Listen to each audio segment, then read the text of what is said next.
Hi welcome to chapter 6 of philosophy of religion जो कि हम पढ़ रहे हैं एंड वी विल सी इस चैप्टर में about immorality, soul, rebirth and liberation. Soul के बारे में देखते हैं। क्या सोल अमर रहता है? जैसे हम बोलते हैं कि मरने के बाद जो सोल है वो अमर हो जाता है, वो सिर्फ बॉडी को लीव करता है, लेकिन सोल वहाँ पर प्रेजेंट रहता है, इस यूनिवर्स में रहता है। तो उसकी मॉरलिटी के बारे में पढ़ेंगे, रीबर्थ देखेंगे कि क्या सोल का रीबर्थ होता है एंड क्या ये लिबरेट होता है इस particular cycle of bondage and liberation से। जो ये संसार की मोह माया का चक्रव्यूह जो रचा हुआ है कि आपको जन्म लेना है, बर्थ लेना है, then you have to play your role, then उसके बाद यू डाई। तो इस particular and then after death again you take birth in some other word or in some other form in the same word as an organism या फिर as a human। तो ये हम इसके बारे में स्टडी करेंगे। पहले हमें ये समझना ज़रूरी है कि काफ़ी ज़्यादा डिफरेंट नोशंस होते हैं सोल की। इसको सेल्फ भी बोलते हैं, बट जो पर्सनल आइडेंटिटी की अगर हम बात करें उसके अंदर आता है कि हमारी जो अंडरस्टैंडिंग है रिगार्डिंग सोल, वो उसको हम अंडरस्टैंड करने की कोशिश करेंगे कि how after life is viewed, कि क्या आफ्टर लाइफ होती भी है एंड अगर होती है तो कैसी होती है, किसने देखी है, क्या देखी भी है। So there are many philosophical questions also जो यहाँ पर अराइज होते हैं। इंडिया में भी, इंडियन फिलोसफी में भी और वेस्टर्न फिलोसफी में भी काफ़ी ज़्यादा क्वेश्चंस एंड कंसेप्शंस है regarding this self. 4 major views हैं। First one is dualism, second one is materialism, third one is monoistic pantheism and the fourth one is Buddhist doctrine of no self. तो इन सब के हम concepts देखेंगे। What do they think about soul, mortality, rebirth and liberation. Start करते हैं dualism से। Dualism मतलब लाइफ आफ्टर डेथ। जो मेजर वेस्टर्न फिलोसफर्स होते हैं जैसे प्लेटो है, एक्विनिज़ास है, डेकार्ट्स हैं, ये लाइफ आफ्टर डेथ में बिलीव करते हैं, ये ड्यूलिज्म में बिलीव करते हैं क्योंकि इनके एंड अगर हम इंडियन फिलोसफी से बात करें तो वहाँ पर सांख्य आता है। जो भी प्रकृति, अगर आपने सांख्या फिलॉसफी पढ़ी है तो यहाँ पर भी प्रकृति और पुरुषों का 2 कंसेप्ट लेकर आया है जो भी ड्यूलिज्म में बिलीव करता है, जिसमें पुरुष इज सोल एंड प्रकृति इज द मैटर। जो दूसरे रिलीजियस या नॉन रिलीजियस स्कूल भी हैं वो भी अफर्म करते हैं कि there is a life after death, but किसी के लिए mortality means an embodied state, कि वो इमोर्टैलिटी का मतलब कि वो इस ऐसे स्टेट में आ गया है कि वो सेल्फ के अंदर अब्जॉर्ब्ड है। एंड वो ये भी मानते हैं कि जो जूइश हैं, क्रिश्चियन हैं या इस्लामिक व्यूज़ वाले हैं of the resurrection of the bodies as cases in the point, कि अगर एक बॉडी अभी ख़त्म हो गई है, मरने के बाद वो मिट्टी में मिल गई है तो उसकी दूसरी फॉर्म भी बन जाएगी आफ्टर डेथ। एंड किसी के अकॉर्डिंग वहाँ पर रीइंकार्नेशन होता है किसी दूसरे फिजिकल एग्जिस्टेंस में, चाहे वो in the form of animal हो या फिर in the form of another person हो। बट जो ड्यूलिज्म डेथ होती है ये डिसएम्बॉडीड एग्जिस्टेंस होती है, जहाँ पर जो सोल है वो हमेशा के लिए any further future physical existence से अलग हो जाता है। तो वो कह रहे हैं कि ड्यूलिज्म में कि डेथ के बाद जो सोल है it does not contain any physical existence, वो फिजिकली दोबारा वर्ड में नहीं आएगा, ना इस वर्ड में ना किसी और वर्ड में, तो वो यहाँ पर ख़त्म हो जाता है। तो in the sense you can say वो वहीं पर लिबरेट हो जाता है। अब इसका मटेरियलिज्म का कंसेप्ट देखते हैं। जो मटेरियलिज्म होता है वो कहता है कि there is no immaterial aspect of the cell, no soul और इमटेरियल माइंड। वो कहते हैं कि सोल जो है उसका कोई इमटेरियल एस्पेक्ट नहीं है, जो सेल्फ है वो मटेरियलिस्टिक वर्ल्ड में प्रेजेंट नहीं है, हम उसको फिजिकल एग्जिस्टेंस प्रेजेंट नहीं दे सकते। एंड मटेरियलिस्टिक ये भी मानते हैं कि मरने के बाद कोई आगे की फ्यूचर लाइफ नहीं होती, वो सब अगर आप मर गए तो it is just an and, और अगर फिजिकल बॉडी मर रही है तो जो पर्सन है वो वहीं पर ख़त्म हो जाता है। लेकिन कुछ जो है मटेरियलिस्टिक स्कूल के लोग वो मानते हैं कि यहाँ कुछ पॉसिबिलिटी तो हम हो सकते हैं, we can just take it as a real possibility. And वो तभी पॉसिबल हो, अगर हम मान रहे हैं तो तभी पॉसिबल होगा if it is done by resurrection of body after death by God, कि अगर जो गॉड है वो हमारी बॉडी को दोबारा से रिवाइव कर रहा है, रेजरेक्ट कर रहा है, तब हम कह सकते हैं कि हाँ there is a possibility of life after death in the case of materialistic philosophy. Next is about monoistic pantheism. जो व्यू है ये होल्ड किया गया है बाय अद्वैत वेदांता ने, जो कि फॉलो करते हैं मोहिनिज्म को। इनके लिए ये मानना है कि रियलिटी एक है एंड यहाँ पर कोई डिस्ट्रक्शन, कोई कंस्ट्रक्शन नहीं होता, यहाँ पर ये रियलिटी है और यही चलती आ रही है। और जो पैंथीज्म है उसका मतलब है ऑल इज डिवाइन। पैंथीज्म हमने पढ़ा था all is God and God is all.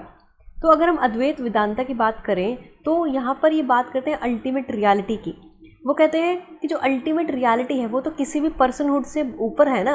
अब suppose for example if we take God as the ultimate reality, तो ये ह्यूमन से ऊपर है and it has all the qualities that are beyond human mankind and these are the qualities that includes personhood also, जिसको हम undifferentiated form में रखते हैं एंड इसको गॉड को हम यहाँ पर ब्रह्मा बोला है। ये कहते हैं अद्वैत वेदांता वाले कि जो ब्रह्मा है उसी से यूनिवर्स आया है एंड उसी से एंड इसी की नेचर बहुत अनडिफ्रेंशिएटेड है, हम इसको डिफ्रेंशिएट नहीं कर सकते एंड इसी ने माया का कंसेप्ट बनाया है। जैसे हम मोह माया बोलते हैं कि संसार एक मायाव्यूह चक्र है जिसके अंदर इंसान को फंसा दिया गया है, तो उसी की बात कर रहे हैं कि माया है एक तरह से इल्यूजरी एस्पेक्ट है जो कि डिफरेंट है with apparent differentiation and individuality emerge. तो यहीं से डिफ्रेंसिएशन आई है एंड यहीं से इंडिविजुअलिटी आई है। तो ये माया ने क्रिएट किया है, ब्रह्मा ने क्रिएट नहीं किया। और जब हम बात करते हैं मैं की, अगर हम मैं की बात करें जिसको हम ईगो भी बोलते हैं या अहंकारा जिसको बोला जाता है, ये कहा जा रहा है कि जो अहम है, ये जो हम सेल्फहुड की बात कर रहे हैं, ये एक तरह से सिर्फ इल्यूजन ही है एंड ये प्रोडक्ट है माया का और ये सब माया ने ही बनाया है, क्योंकि जो ट्रू सेल्फ है, जो ट्रू रियलिटी है वो ब्रह्मा है, बाकी सब इल्यूजन है, बाकी सब माया है। नेक्स्ट बात करते हैं नो सेल्फ की। जो बुद्धिस्ट हैं they are not satisfied with the dualistic philosophy, उन्होंने मटेरियलिस्टिक फिलॉसफी अद्वैत वेदांता की व्यू को भी रिजेक्ट किया है, क्योंकि वो मानते हैं कि वो किसी भी परमानेंट आत्मा या सोल या सब्सटेंशलिज्म में बिलीव नहीं करते, क्योंकि उनके लिए अनंतमान है एंड ये बेसिकली बुद्धिस्ट मेटाफिजिक्स है ऑफ प्रत्यय समुद्पदा, जिसके अंदर क्या कहा गया है, ये बुद्धिस्ट की फिलॉसफी है। वी विल स्टडी प्रत्यय समुद्पदा जब हम बुद्धिज्म पढ़ेंगे, जिसमें अंदर कहा गया है कि जो बीइंग है वो कंडीशन किया गया है, that is this being that arises. अगर मैं हूँ तभी वो दूसरी चीज़ फॉलो कर रही है, अगर मैं नहीं हूँ तो दूसरी चीज़ भी फॉलो नहीं कर रही है। Similar to the Advaitic Vedantic view, individual self does not exist, कि इंडिविजुअल सेल्फ एग्जिस्ट नहीं कर रहा, ये सिर्फ इल्यूजन है। But contrary to this view, काफ़ी सारे एक्सपीरियंसेस, डिज़ायर, फीलिंग्स, क्रेविंग्स भी तो होती हैं जो हम एज अ ह्यूमन फील करते हैं, but they are real and in constant flux. Suppose अगर आज मेरे को डिज़ायर है, सपोज कि I want to have my own house, ठीक है, ये डिज़ायर फुलफिल हो गया, I have my own house, I am owning my house. इसके बाद नेक्स्ट डिज़ायर आएगा कि I want to have my own personal car, तो इसके बाद नेक्स्ट डिज़ायर आएगा समथिंग एल्स, इसके बाद नेक्स्ट डिज़ायर आएगा समथिंग एल्स। तो ये कॉन्स्टेंट फ्लक्स चल रहा है, कभी डिज़ायर आएगा, कभी कुछ और फीलिंग आएगी, एक्सपीरियंस आएगी, ईगो आएगी। ये तो these are the all desires, these are the all experiences that we face, that we experience being in the world of maya. तो इसलिए जो बुद्धिज्म है वो कहते हैं कोई सेल्फ नहीं होती, रादर इंडिविजुअल पर्सनैलिटी होती है जो कि स्कंदा से बनी होती है। और ये स्कंद क्या बोलते हैं, 5 स्कंदास, ये भी हम बुद्धिज्म में पढ़ेंगे। एक इंडियन चैरिट एनालॉजी यहाँ पर बताई गई है, चैरिट का एग्जाम्पल बताया गया है in the case of no self view. तो चैरिट को बोलते हैं, चैरिट क्या होता है, वो जो कृष्ण जी ने अर्जुन को जो गीता सुनाई थी वो चैरिट पर ही सुनाई थी, वहाँ पर कुरुक्षेत्र की रणभूमि पर ही सुनाई थी। तो चैरिट, रथ को जिसको बोलते हैं, तो बोलते हैं कि चैरिट है वो स्पोक्स नहीं है, क्योंकि चैरिट के पहिए भी होते हैं, but chariot is not spokes और the wheel at the same, या उसका एक्सेल भी नहीं है, and it is none of its individual parts भी नहीं है, neither it is the individual parts taken together. लेकिन अगर हम इंडिविजुअल पार्ट्स को इकट्ठा करके तब भी वो चैरिट नहीं है। तो वो कह रहे हैं कि it is just a mayor sound of the word chariot, तो ये सिर्फ इंडिविजुअल सेल्फ है, chariot is an individual self. वो किसी से अलग अलग को हम नहीं बोल सकते कि स्पोक जो उससे बना है कि वो चैरिट का है पार्ट है, या वो एक्सेल है वो चैरिट है। No, these are just parts, and बाकी जो हम इंडिविजुअल सेल्फ की बात करें वो डिफरेंट होती हैं। बुद्धिज्म ग्रांट करता है that grasping the no self teaching may not be easy, obviously it may not be easy to have a no self teaching. यहाँ पर आपको अपने जो नेगेटिव इफेक्ट्स है कर्मा को, उसको हटाना पड़ेगा। उसको हटाने के लिए आपको मल्टीपल री इनकारनेशन करनी पड़ेगी। जब आप बहुत बार री इनकारनेटेड हो चुके हो, मरने के बाद बार बार लाइफ एंड डेथ के साइकिल से गुजर चुके हो, उसके बाद आपको ये रियलाइज़ होगा कि हाँ देयर इज़ नो सेल्फ। आप इतनी जल्दी नहीं एक्सेप्ट कर सकते कि हाँ अगर मैं समझ गया हूँ नो सेल्फ का कंसेप्ट तो आई विल बी लाइटेंड, या I have come to the stage of realization. No, that has not become so easy. You have to go through multiple cycles of birth, rebirth and you have to work on to shoo off the negative impacts of karma. अब reincarnation और कर्मा देखते हैं. अब जो reincarnation है एक तरह से सेल्फ ट्रांसमिग्रेशन का कंसेप्ट है, जहाँ पर बोला जाता है कि एक मरने के बाद एक फिजिकल बॉडी से दूसरी फिजिकल बॉडी में जाया जाता है, या फिर next there is a life after death. इन ये भी कहा जाता है कि कुछ मानते हैं ह्यूमन बींग्स कि उनका पिछली पास्ट लाइफ भी थी, या कुछ मानते हैं कि वो पिछली पास्ट लाइफ में कुछ और ह्यूमन बींग रहे होंगे, या फिर किसी और टाइप के ऑर्गेनिज्म भी रहे होंगे. क्योंकि कई बार बोलते हैं कि हमें अनुभूति होती है, हालुसिनेशंस भी होती हैं. बट अगर हम बुद्धिस्ट कंसेप्शन की बात करते हैं, वो कहते हैं कि डेथ के बाद, after the death of consciousness a new consciousness arises. जब कॉन्शियसनेस की डेथ हो जाती है, अगर हम यहाँ पर सोल लें, सोल की डेथ हो जाती है, तो वो कहता है एक नया सोल राइज होता है. और जो डिसोल्यूशन है स्कंदास का, वो lead to rise of new consciousness, जो हमारे डिसोल्यूशन स्कंदास के जो 5 हमारे ट्रेटर्स होते हैं, जो हमें इस पर्टिकुलर वर्ड में ट्रैप करने की कोशिश करते हैं, ये मरने के बाद ख़त्म हो जाएंगे ऑब्वियसली. तो वो बुद्धिज़्म के अकॉर्डिंग मरने के बाद तो ख़त्म हो जाएंगे, लेकिन मरने के बाद नए कॉन्शियसनेस आएगी जो कि पहले से आइडेंटिकल नहीं होगी, ना ही उससे कम्प्लीटली डिफरेंट होगी. तो यहाँ पर एक कैजुअल कनेक्शन बनाने की बात कर रही है between them as they form part of the same causal continuum. No doubt वो आइडेंटिकल नहीं है, ना ही टोटली डिफरेंट है पहले वाली लाइफ से, पहले वाली कॉन्शियसनेस से, बट ये cycle is going on and it is a part of casual continuum, कि ये कैजुअली चलता जा रहा है. अगर हम पास्ट लाइफ्स की बात करें, जो कैजुअल लिंक्स हैं ऑफ निदान या स्पिरिचुअल इग्नोरेंस है एंड कंस्ट्रक्टिंग एक्टिविटीज़, जिसको हम संस्कारा बोल रहे हैं, ये कार्मलिकली एक्टिव स्टेट्स हैं जो हमारे पिछली पास्ट लाइफ से हमारे इस पर्टिकुलर लाइफ में इफेक्ट हो रही है. जैसे कि सेंट्रल बॉडी है, या सेंसेस बेसिस है, साइमुलेशन है, या फीलिंग है इन रिस्पॉन्स टू साइमुलेशन, ये सिर्फ कार्मिकली एक्टिव स्टेट्स हैं. किसकी? क्रेविंग्स की, ग्रास्पिंग की, कि हमें उठना है, जागना है, जो कि हमारे फ्यूचर को भी कार्मिक स्टेट को डिपेंड करता है, जैसे कि बर्थ, एजिंग एंड डेथ. तो ये कहने का मतलब है कि past life effect present life and present life effect future life. Of course यहाँ पर स्पिरिचुअल इग्नोरेंस भी है, क्योंकि कंस्ट्रक्टिंग एक्टिविटीज़ इस लाइफ में भी प्रेजेंट है एंड पिछली वाली लाइफ्स में भी प्रेजेंट था. Once last life working in union with other karmically active states and consciousness arises once last life working in union with other karmically active consciously arise in one's next life as well as in this. वो कह रहे हैं पिछले वाले जो कार्मिकली active states थी वो आज की लाइफ में भी यूनियनली काम कर रहे हैं, और आज वाले जो कार्मिक एक्टिव स्टेज है वो नेक्स्ट लाइफ में भी एक साथ काम करेंगे. तो एक तरह से ये कैजुअल कंटिन्यूम का एग्जाम्पल दर्शाया है.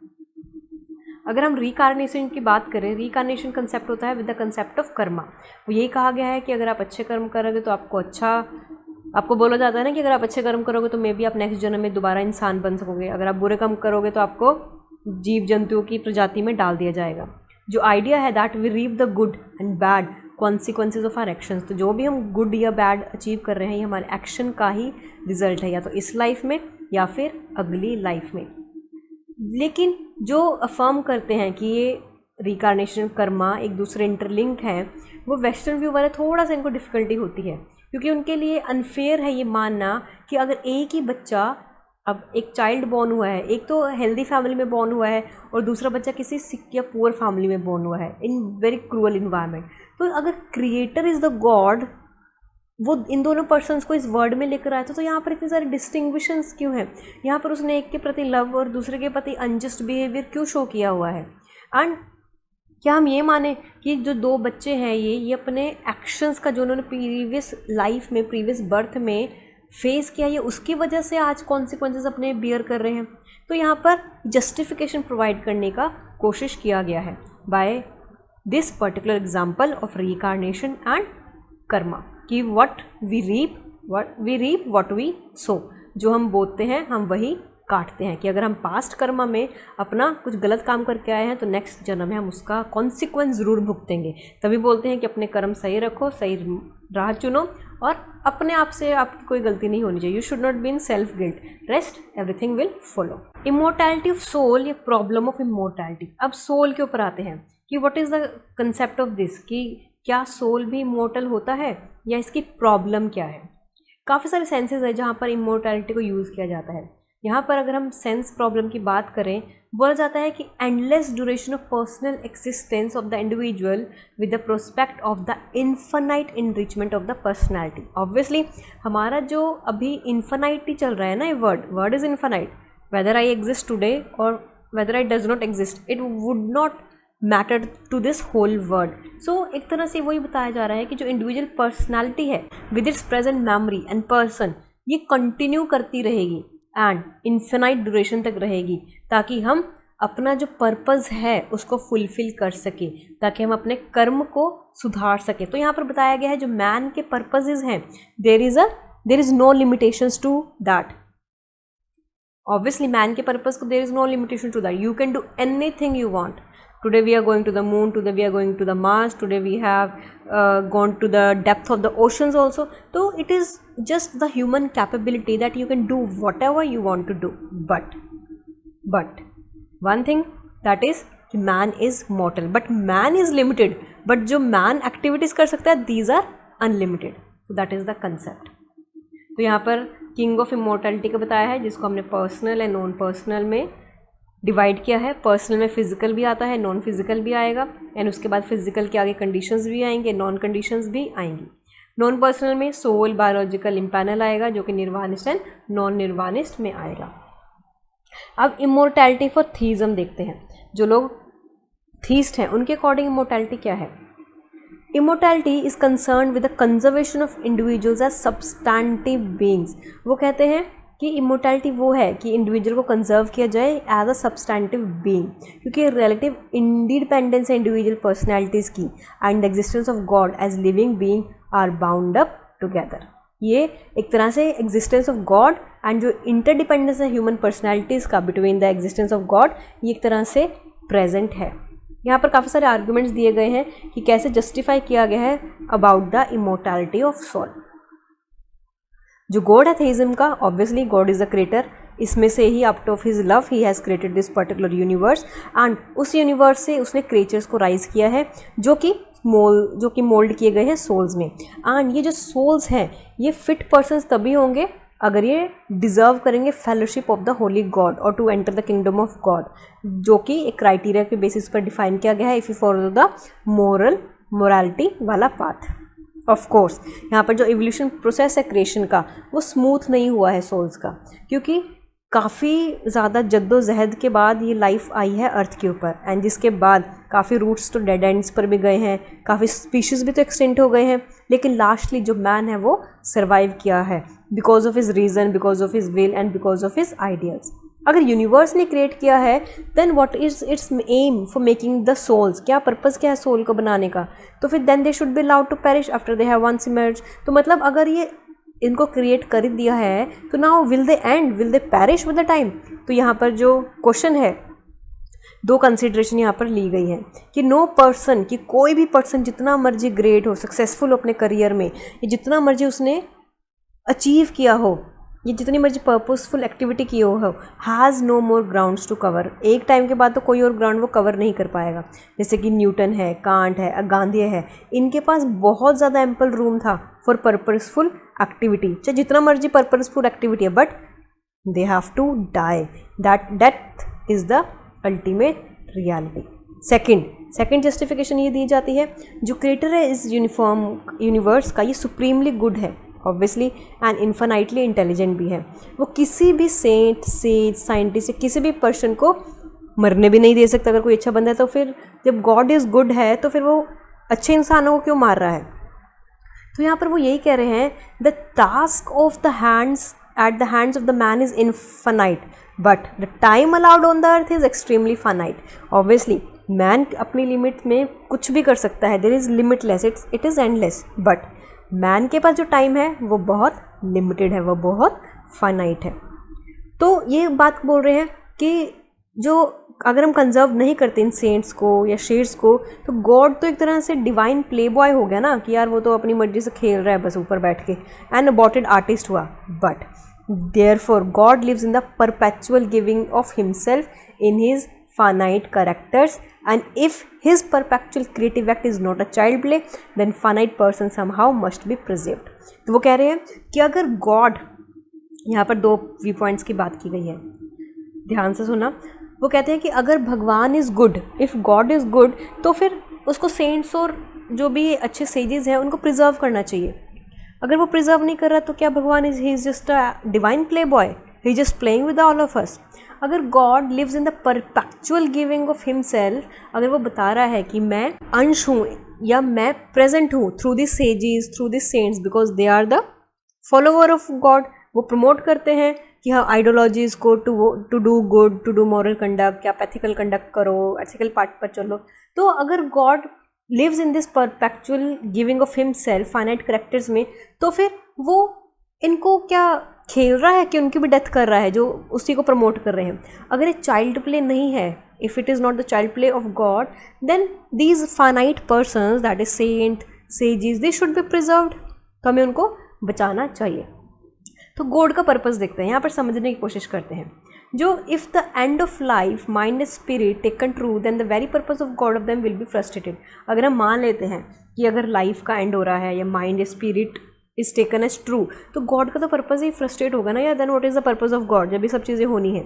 लेकिन अगर डिवाइन का पर्पस है, जैसे कि एवोल्यूशन बताता है, तो यहाँ पर प्रोड्यूसिंग फ्री स्पिरिट भी होना चाहिए। एंड ये जो प्रोड्यूसिंग फ्री स्पिरिट्स हैं, these are the end result of a long torturous process, कि हम टॉर्चर होने के बाद कुछ, जैसे हमने पढ़ा था ना कि जब तक आप किसी इविल से नहीं गुजरोगे तब तक आपको गुड की वैल्यू नहीं आएगी। तो इसलिए वो ये कहते हैं कि it will seems tragic that the purpose will finally be defeated as physical death stuff it is the entire undertaking, कि एंड में तो सब एंड ही होना है ना। Then what is the purpose? जो ओनली फिजिबल ऑल्टरनेटिव वो ये बताता है कॉन्टिन्यूएशन ऑफ स्पिरिचुअल लाइफ। अब हमें कहीं ना कहीं तो जस्टिफाई करना है ना थीज़म को। अगर उन्होंने बोल ही दिया कि everything will end, then what is the purpose of believing in God? तो उनका तो गॉड का कंसेप्ट खतरे में आ जाएगा। तो उसको बचाने के लिए दे आर सेइंग कि no, end is not the end, there is the continuation of spiritual life with the appropriation of love and the values जो हमें ज़रूरत होती है in spite of the death of the body, की death तो हो गई बॉडी की, लेकिन उसके बाद भी there is a continuation of spiritual life with lots of love and in the form of value. So that is the purpose of God according to theism philosophy. Can't का argument देखते हैं for immortality of soul। जो कांटेनियन है is a very pragmatic philosopher। वो कहते हैं कि जो इमोर्टैलिटी है सोल का, वो मोरल एक्सपीरियंस के ऊपर बेस्ड है। इसमें कहने का मतलब है कि जो भी वर्ड के माइंड में प्रेजेंट है, they are giving rise to the man's mind, and उसके अकॉर्डिंग ये काम कर रहा है। एंड मैन की क्या रिक्वायरमेंट होती है? मैन का तो यही मतलब होता है ना कि हमें मोरल काम करने हैं, सही काम करने हैं, मोरल एंड्स को मीट करना है। एंड जो डिस्ट्रक्शन होती है ह्यूमन पर्सनैलिटीज़ की, वो ये मोरल एंड्स को अनअटेनेबल भी बना सकता है। क्योंकि अगर हम बोल रहे हैं कि ह्यूमन लाइफ का मेन गोल है to attain this moral ends, but अगर हम बोल रहे हैं कि human end is not permanent, क्योंकि परपेचुअल नहीं है ह्यूमन एग्जिस्टेंस, तो फिर हम मोरल एंड को अचीव कैसे करेंगे? तो यहाँ पर ये कॉन्फ्लिक्ट दिखाता है। तो कहते हैं मोरल ऑब्लिगेशन तो हम रिलीज़ ही नहीं कर सकते अगर इस लाइफ में, जब तक यहाँ पर हमें बताया नहीं जा सके कि हमारे पास बहुत ज़्यादा भी टाइम है, we have a wider plane of existence, या फिर on which another realisation of obligation is possible, till the time we want be able to justify the moral end. तो इसलिए it will be curious word indeed अगर man को बताया जाए to do what he can not do. अगर हम इंसान को वो बता दें कि तुम ये काम नहीं कर सकते, तो वो उसके लिए तो ज़्यादा क्यूरियस होता है। जैसे बच्चों को अगर हम किसी चीज़ के लिए मना करें तो वो वही काम ज़रूर करते हैं। So that is the human tendency, that is the human nature. अब कह रहे हैं कि अगर हम ये हाइपोथेसिस मान लेते हैं कि देयर विल बी इमोर्टैलिटी, कि अगर सपोज बोल दें कि मैन काइंड इज़ इमोर्टल, तो क्या हम इस पॉसिबिलिटी को फुलफिल कर पाएंगे अपनी ऑब्लिगेशन को कि टू फॉलो मोरल एंड्स? क्योंकि obedience to the moral law, यहाँ पर we require endless progress. But endless progress तो तभी होगा ना जब हमें पता चले कि एग्जिस्टेंस हमारी भी एंडलेस है, and personally of the same rational being. अब इमोर्टैलिटी कांट के according can be shown to be necessary postulate if moral experiences to be taken seriously. वो कहते हैं कि इमोर्टैलिटी को हम नेसेसरी पोस्टुलेट मान सकते हैं अगर हमारे मोरल एक्सपीरियंसेस सीरियसली लिए गए हैं। तो उन्होंने मोरल ग्राउंड पर मोरल एंड्स के थ्रू इसको जस्टिफाई करने की कोशिश की है। अब प्रॉब्लम्स देखते हैं with the notion and endless duration of personal existence, कि क्या हम इमोर्टल हैं, उसके रिगार्डिंग प्रॉब्लम देखते हैं। ये एक तरह से लॉजिकली यूनिक एक्सपेक्टेशन होगा अगर हम मान लेते हैं कि there will be endless survival of this particular race, but not only the survival of the memory but only also the presence of same earthly aims and purposes for the better realisation. हम ये नहीं कह रहे कि अगर death हो रही है then everything will perish, no, we are talking about the immortality of the souls, where we have the memory of this past life, where we have those same earthly aims and same purposes. तभी हम moral and को justify कर पाएंगे। अगर मरने के बाद हमको कोई और पर्पस दिया गया या कोई और मोरालिटी का गोल सामने रख दिया गया, then what is the purpose of this particular life. अगर हम मोरल चेंज ही हो रहे हैं then there is no point of it. तो that is what they are trying to say. तो इसलिए यहाँ पर प्रॉब्लम आती है कि जो प्रेजेंस है हायर पर्पस का या रियलाइजेशन है वो अर्थली सर्कमस्टांसिस के ऊपर बेस्ड होता है, जैसे कि फियर, पैशन, होप्स या सोशो इकोनॉमिक कंडीशंस। अगर हम इस अर्थली सर्कमस्टांसिस की कंटिन्यूटी की बात करें कि ये चलता आ रहा है, तो उसके लिए we need endless survival theory कि भाई हम कभी ख़त्म ही नहीं हो रहे। Then it is demanding for the endless repetitive cycle. तो वो एंडलेस रेपिटेटिव साइकिल की भी डिमांड यहाँ पर कर रहे हैं। बट जो रिलीजियस होप्स है सर्वाइवल का बोलते हैं वो पैराडाइज में जाते हैं कि if you have done good karmas you will go to paradise, you will go to heaven. तो यहाँ पर आपके अर्थली सर्कमस्टांसेस मैटर नहीं करेंगे। यहाँ पर यह भी कहा जाता है जो वेरी है वो रेस्ट पर आ जाता है और जो विक्ड है वो आपको ट्रबल करना बंद कर देते हैं। बट यहाँ पर there will be no tears and sorrows. But also यहाँ पर कोई फियर नहीं होगा डिफीट का, ना ही फियर होगा फेलियर का। There can be no inducement for energetic activities, enterprises and risky undertakings also.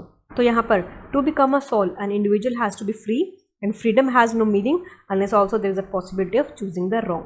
तो वो कह रहे हैं कि यहाँ पर हेवन का सिनारियो दिया है, जैसे कि हेवन की पिक्चर आपको बचपन से पढ़ाई समझाई सुनाई जाती है फेरी टेल्स में या किसी भी कंटेक्स्ट में कि वहाँ पर परियां होती हैं, वहाँ पर कोई दुखी नहीं होता, everybody is enjoying their life, everybody is getting whatever they want without any fear of pain, failure या सिचुएशन या वट एवर। तो वो कहते हैं कि वहाँ पर तो फ्री विल हो गई ना, फ्री विल ही है, you are all happy whatever you want. इस लाइफ में भी तो we are all struggling to be happy, to find peace for ourselves. तो वहाँ पर वो पीस हैप्पीनेस आपको ऑलरेडी मिल रही है।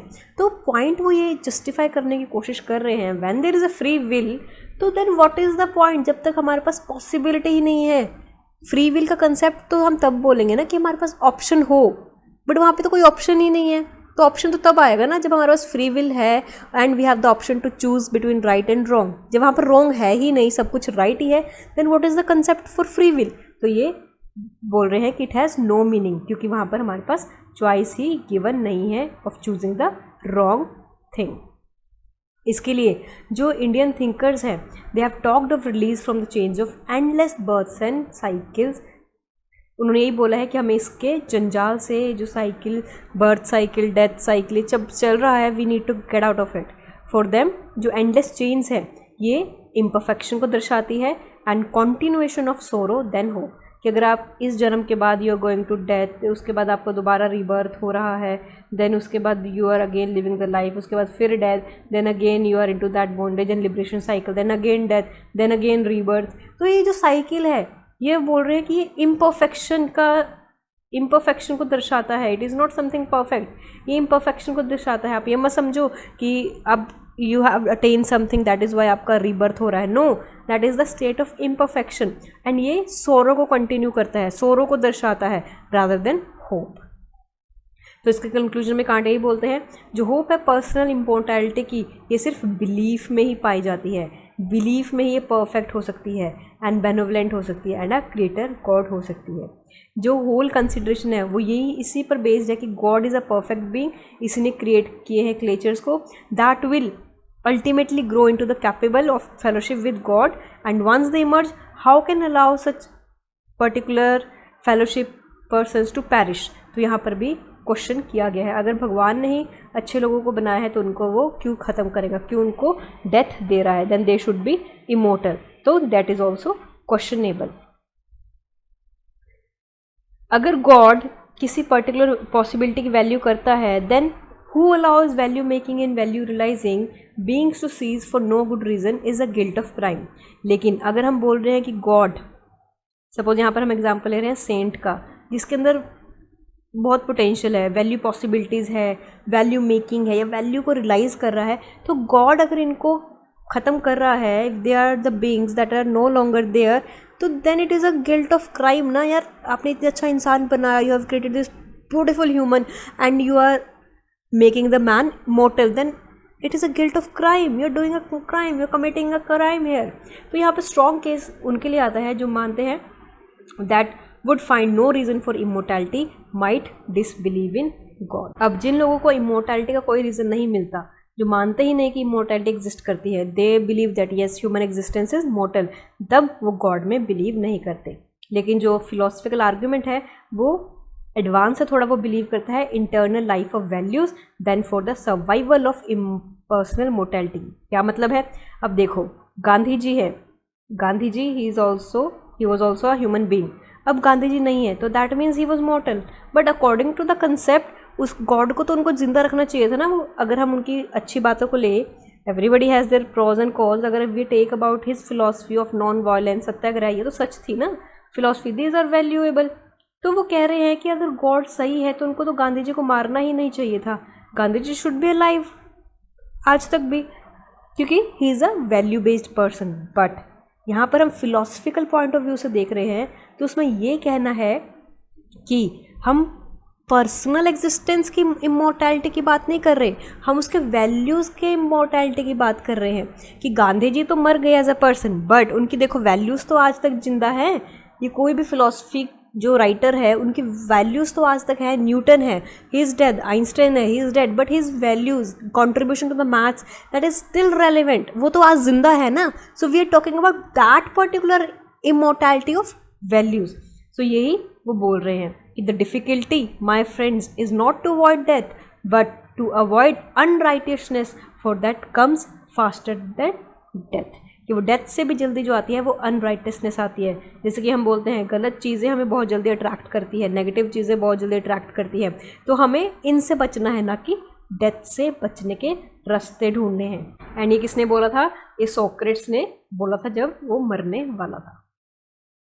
तो यहाँ पर एक subtle way of immortality individual has been combined with qualitative और एक्जियोलॉजिकल सिग्निफिकेंस, जो कि अभी हमने डिस्कस किया है कि यहाँ पर जो परसुएसिवनेस है थीस्टिक आर्ग्यूमेंट की, वो हाई क्वालिटी ऑफ लाइफ के ऊपर बेस्ड है, बट जो क्वालिटी है वो इंसिस्टेड है is on quite independent of एवरलास्टिंगनेस।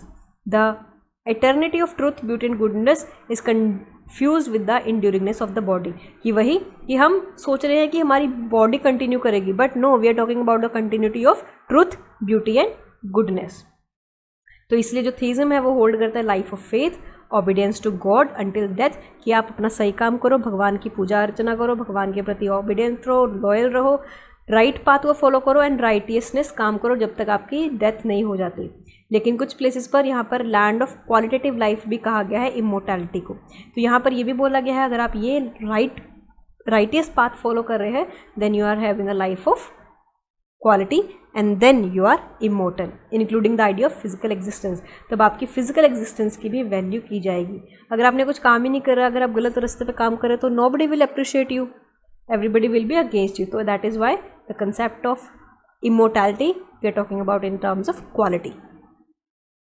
Pringle Pattinson ने उन्होंने भी इटर्नल लाइफ के बारे में इंफॉर्मेशन गैदर की है एंड अपने न्यू टेस्टामेंट में मेंशन किया है कि it is not a state of existence to follow upon physical death but it is an all absorbing state of experiencing the love of God in Christ. तो जो new टेस्टामेंट्स होते हैं Christians के, तो उसमें ये लिखा है कि हमें फिजिकल डेथ की एक्सिस्टेंस के ऊपर क्वेश्चन नहीं करना, वो तो खत्म होएगी, बट हमें जो गॉड का एक्सपीरियंस है we have to absorb it. And ये जो व्यू है ये वेदांतिस एंड निर्वाणिश ने भी एक्सेप्ट किया है।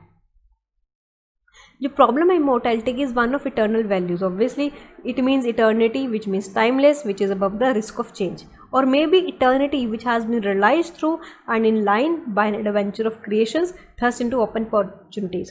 यहाँ पर बताया गया है जो प्रॉब्लम है इमोर्टैलिटी की वो एक तरह से इटर्नल वाली है, जहाँ पर हम बात कर रहे हैं कि वही फिजिकल एग्जिस्टेंस इटर्नल हो, टाइमलेस हो, या फिर वहाँ पर कोई भी चेंज ना हो, इट जस्ट रिमेन कॉन्स्टेंट। ये जो व्यू है ये नॉन निर्वाणिस्ट इटर्निटी का है। और जो दूसरा जो व्यू है दैट टॉक्स अबाउट इटर्निटी, जिसको हम रियलाइज कर सकते हैं in line by the adventure of creations, जहाँ की क्रिएशन हुआ है, we have to experience this particular creations and these are the view of nirvanist eternity, जहाँ पर we have to experience the love for God.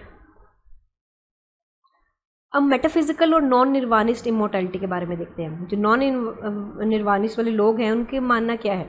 जो Pluto है उन्होंने काफ़ी ज़्यादा आर्ग्यूमेंट्स दिए हैं कि हमारा जो सोल है वो इटर्नल है, इमोर्टल है, एंड जो काफ़ी ज़्यादा आर्गूमेंट्स है ये फैक्चुअल हैं, they are based upon a priori judgements and by the definitions we are taking in terms of word and terms. तो यू नो फैक्ट्स को हम वर्ड एंड टर्म्स से डिफाइन करते हैं, तो उसी के बेसिस पर डिफाइन किया गया है प्लेटो की थ्योरी में। That is just a factual definition of soul immortality.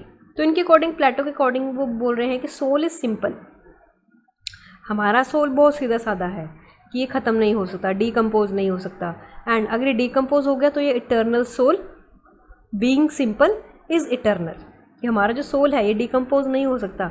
But if it अगर ये डीकम्पोज नहीं हो सकता that means it is eternal soul है ना, और हमारा इटर्नल सोल बीइंग सिंपल फिर भी इटर्नल है।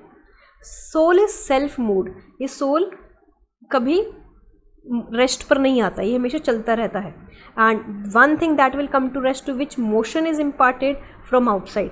वो कह रहे हैं कि soul is the only thing जो कि जिसको एक आउटसाइड पुश की जरूरत होती है टू मूव, एंड अगर ये मूव नहीं करेगा तो state of rest is death, and जो सेल्फ मूव्ड सोल है can never to come to rest, so soul is eternal. तो यहाँ पर ये सोल को जस्टिफाई किया गया है। तो हमारा जो सोल है सेल्फ मूव्ड है and it requires certain push but it won't come to the state of rest. जो आइडियाज है प्लूटोज के, वहाँ पर भी काफ़ी ज़्यादा ए प्रायोरी जजमेंट्स है, क्योंकि जो डिफ़िकल्टी है वो यही बताया गया है that the souls wholly apart from the body और मैटर। यहाँ पर हमने सोल और बॉडी को अलग अलग मैटर में लिया है, क्योंकि जो मैटर है या बॉडी है, एंड सोल को हमने डिफरेंट कंटेक्स्ट में लिया है, क्योंकि जो वो बोल रहे हैं कि where as we know soul of is always as an embodied soul. जो सोल है उसके अंदर तो ऑलरेडी सोल है ना, how can we take it different from the body. Thus the mind body dualism भी यहाँ पर आता है, जहाँ पर बताया गया है कि माइंड अनएक्सटेंडेड है, नॉन स्पेशल सब्सटेंसेस है, एंड जो बॉडी है वो एक्सटेंडेड है एंड स्पेशल सब्सटेंसेस, जो कि डेकार्ट्स की फिलॉसफी में भी बताया जाता है, जहाँ पर वो सोल को इमोर्टल बोलते हैं कि soul is immortal, soul is different from the body and matter. अब प्रैग्मेटिक आर्ग्यूमेंट देखते हैं। It is held that effects of believing in immortality are so beneficial that they may be taken as evidences for the truth of the belief. कि immortality के जो evidences है they are salutary, कि इसको they are salutary without any proof and they are the truth which we can believe. But यहाँ पर कोई argument नहीं है, और जो इफेक्ट होता है बिलीव का वो आप तभी आएगा जब आप अपने एफर्ट्स को छोड़ दोगे कि हाँ हमें वर्ड को सुधारना है, इस पर्टिकुलर वर्ड को इम्प्रूव करना है अपनी ज़िंदगी में, क्योंकि दैट इज़ नॉट पॉसिबल। क्योंकि जो इंडियन थॉट है generally takes the soul to the eternal, क्योंकि अगर हम एज अ इंडियन बात करें तो हम तो मानते हैं ना कि आत्मा तो अमर है। आत्मा अमर हम कब से सुनते आ रहे हैं, बचपन से ही सुनते आ रहे हैं कि आत्मा अमर है, ये ना ये नश्वर है, ना ख़त्म होती है ना ये पैदा होती है, ये वहीं पर रहती है। बट यहाँ पर हमने इसको अंडरस्टूड किया है in the term of word and life negating, जो कि कुछ फिलोसफर ने इसको जस्टिफाई किया है। The belief in eternity need not be followed by statutory efforts. अगर हम इटर्निटी में बिलीव कर रहे हैं कि हाँ ये पर्टिकुलर एग्जिस्टेंस है, सोल जो है दैट इज़ इमोर्टल, तो इट इज़ नॉट नेसेसरी कि वो कुछ बेनिफिट्स भी लेकर आएगा। तो that is the very rational argument कि आप उससे कोई फ्रूट मत ड्राइव करो whether you will get a bad fruit और good fruit. No, it is just a thing, it is just a fact if you are taking it as it that way. अब हम निर्वाणिस्ट immortality की बात करते हैं। जो state है निर्वाणा की वो पर्सन अटेन करता है इसी अपने अर्थली फ्रेमवर्क में। बट जब आपने एक बार अटेन कर लिया तो जो पर्सन है वो ये जो चेंजेस चल रहे हैं वर्ड में, changes of cycle of birth and deaths की बात कर रहे हैं, वो उससे बच जाएगा। और जो टाइमलेसनेस है जो उसने अचीव कर लिया है विद इन इस टाइम में, क्योंकि उसने तो उसके लिए तो वो उसने अचीव कर लिया, इनलाइटनमेंट उसको मिल गई, तो वो बच गया है इन सब चेंजेस से, बच गया है अर्थली फ्रेमवर्क से, तो वो इस पर्टिकुलर टेम्पोरल फ्लो से भी बच गया है। तो इस काइंड में बोल रहे हैं कि वो इसी लाइफ में उसने अपनी ज़िंदगी में मोक्ष हासिल कर लिया है, वो ट्रांसेंडेंस हो गया है। And in this kind of eternity life is retained and yet transcendent. वो नो डाउट इसी लाइफ में भी प्रेजेंट है। जब गौतम बुद्ध को इनलाइटन मिली थी, he was present there, he was living his life was retained, yet he was not there, he was transcendent also. Got the point? Example, any great art of work like the Madonna, the Starry Nights must have taken time in which it was produced. Obviously अगर हम कोई भी art work की बात करें किसी time frame में तो बना होगा ना, बट जब वो काम बन गया, जब वो आर्ट कंप्लीट हो गई तो it has just become a thing of beauty, वो अबव टाइम होगी क्योंकि वो इतनी सुंदर होती है कि वो हम उसको टाइम में भी डिफाइन नहीं कर सकते। तो इसी के ट्रू हम उसी को लेते हैं फॉर अ पर्सन जो अपने आप को एक थिंग ऑफ वैल्यू बना ले, को क्रिएटर ऑफ वैल्यू बना ले, कि वो वर्ड गॉड के साथ उसकी वर्दीनेस बना ले, तब वो पर्सन भी इस पर्टिकुलर वर्ड से ट्रांसेंडेंट हो जाएगा, yet he is living into this particular word. यहाँ पर एक और केस दिया गया है, आइंस्टीन, गांधी, शंकर, ये अब्स्ट्रैक्ट थे जब तक इन्होंने अपनी कुछ डिस्कवरी नहीं की थी, अपनी पर्सनैलिटीज़ थे, बट येट वी नो कि थे तो ये इंसान ही, खून और फ्लैश तो इनका हमारे जैसा ही था, but by becoming a mathematician alone इन्होंने वो दिया है जो कोई नहीं दे पाया। He has realised what that Newton is immortal was his discovering, कि उसकी डिस्कवरिंग तो इमोर्टल है, not the fact that he has lived at certain time and place. Obviously he is immortal but his work is immortal, that is the thing कि उसने अपनी personality पे इतनी value hold कर ली, इतना कुछ अचीव कर लिया, that is Y that has made Newton immortal. And also ये भी क्लेम किया जाता है, he who knows the Brahma himself becomes the ब्रह्म, जिसको पता है ब्रह्म के बारे में वो खुद ही ब्रह्म बन जाता है। अहम ब्रह्मास्मि, मैं ही ब्रह्म हूँ, ब्रह्म विद ब्रह्मास्मि वॉट्स। कृष्ण भी यही फील करते हैं, वो भी यही बोलते हैं, आई am the way the truth the life eternal, मैं वही हूँ जिस तरीके का सत्य है और जो लाइफ है वो चलती जाएगी, वो इटर्नल है। तो यहाँ पर बात सेम है बट अलग अलग रिलीजन ने अपने हिसाब से उसको बताया है। तो सभी रिलीजन एक ही बात करते हैं बट इट्स जस्ट दैट हमें समझने की थोड़ी ज़रूरत होती है।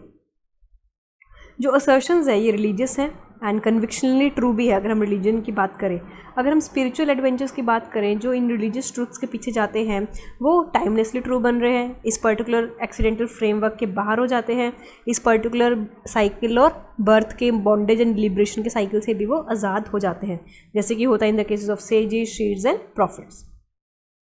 स्पिनोजा भी यही मानते हैं, उनका जो कंसेप्ट था मोर इंटेलेक्चुअल्स डे, ये भी एग्जाम्प्लीफाई यही करते हैं कि कंटेम्पलेट करते हैं कि जो थिंग्स हैं वो चेंजलेस है एंड टाइमलेस है एंड हमें we have to become one self a timeless existence, कि हमें अपने आप में ही वन सेल्फ बनना है with this timeless existence. And according to Spinoza ये कैसे होगा, जब हम अपनी अफेक्शन दिखाएंगे उन चीज़ों के लिए जो बदलती नहीं है। अगर हम उन चीज़ों के लिए प्यार दिखाएंगे जो कांस्टेंट हैं, we are delivered from the disturbance of passions, तो हम बच जाएंगे पैशंस के जाल से आने से। पैशंस यहाँ पर वी आर टॉकिंग अबाउट माया। तो जो स्पिनोजा का प्यार है, स्पिनोजा का जो लव है, that is going beyond the personality and become a thing of eternity. तो मोटा मोटा यही कंसेप्ट आपको इतना समझना है कि we need to find some value in the personality, we need to get merged with one self, we need to get above with this time frame. हमें ये नहीं सोचना वर्ल्ड को सुधारना है, नो, हमें अपने ऊपर काम करना है। We need to find love for the things that are there, for the things that won't change, and तभी it will become a thing of eternity. अगर हम रिलीजन की यहाँ पर बात करते हैं तो इसका मतलब ये है, it does not tend to find a string of pearls, rather one seeks to become a shining string of pearls, thing of value. वो ये कहते हैं कि अगर कोई रिलीजन है वो ये नहीं कहेगा कि वो मोतियों की एक माला बनेगा, एक मोती बनेगा उस माला का, नो, वो कहता है कि मुझे तो वो चमकता हुआ मोती बनना है। और वो कैसे होगा, अगर आप सही पाथ फॉलो करोगे, राइटियस पाथ फॉलो करोगे। और जो रिलीजियस ट्रूथ्स हैं वो बनाए हुए सकते हैं, और जो लाइफ इटर्नल वैल्यूज़ हैं उसको आप रियलाइज़ कर सकते हो, एक्चुअलाइज्ड यहीं पर कर सकते हो, इसी अर्थली फ्रेम में कर सकते हो। कैसे कर सकते हो, अगर आपका डिसीजन है फ्री डिसीजन कि आपको ये करना है, if you have the thing कि आपको ये करना ही है, कमिटमेंट है।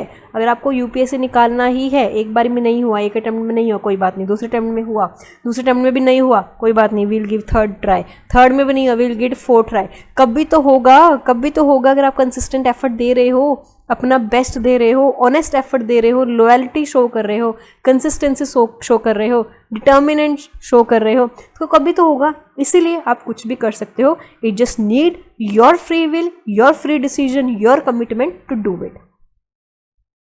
एंड कोई भी किसी को निर्वाणा नहीं दे सकता, कोई भी किसी का यूपीएससी का एग्जाम क्लियर नहीं करवा सकता, कोई भी टीचर आपका पेपर खुद लिखने के नहीं जाएगा, आपको अपना एग्ज़ाम खुद ही लिखना पड़ेगा। एंड इसीलिए आपके ऑन जो सीजलेस एफर्ट्स हैं वो शो होने चाहिए, आपके अंदर की जो रोशनी है वो बाहर आनी चाहिए। दैट इज अपो दीपो भव, find your own way, find your own strategy to find out the chart out the work, कि हमको कैसे यूपीएससी को क्लियर करना है. Every person has their own strategy, every person has their own strength and weaknesses, everybody has their own way of doing things. So find your own way, find your own way of cracking UPSC, find your own particular thing, find your own that particular charisma जो आप में है, जो दूसरे में नहीं है, उसको एक बार पकड़ लो. पकड़ लिया तो आपका एग्जाम हो जाएगा, इसमें कोई शंका है ही नहीं.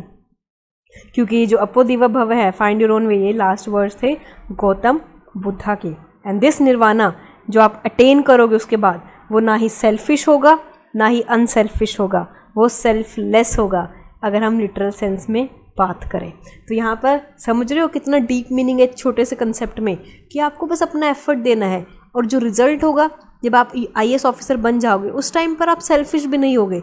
You will be free, you will be in a state of calm, you will be like floating in a air, you will be on cloud 9 कि हाँ I have attend this, I am the officer, I don't care what other things, I don't care, I don't give a damn about the world, I am here, I am selfless. आप selfless service करते हो लोगों की.